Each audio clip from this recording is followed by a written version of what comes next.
So ito mga katits, yung sign no, nakita natin dito sa area. Yan. Isang heart shape marker. Kita niyo heart niya no na bato. So heart na bato mga katits. So meron siyang slash dito. Yan no. Kita nyo, may slash na parang pinorma na heart. Yan.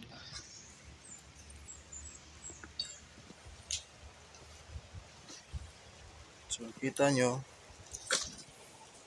yung heart na bato, yung kanyang nguso ay papunta doon sa dyan. So dito pala mga tits, meron na naghukay dito na isang company no. Company. Yan. Meron na hukay dito no. So malalim ito nga hukay mga tits. Yan. So baba tayo. So yun yung heart no. So ito yung hinukay dito. So medyo mababaw lang, nasa 5 feet lang yung ano, yung hukay yata.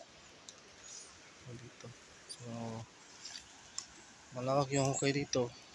Yan. Yung mga bato yun na ako nakatitch, yan yun. Yung bato na nakuha. So yan mga katitch.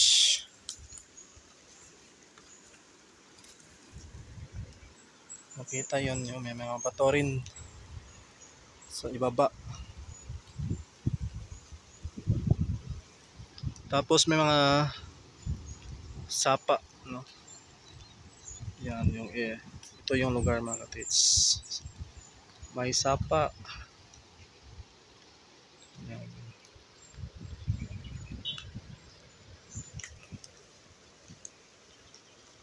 So yun lang katits ang aking ipakita no. So hindi ako nagdala ng detector. So baka makita tayo dito no.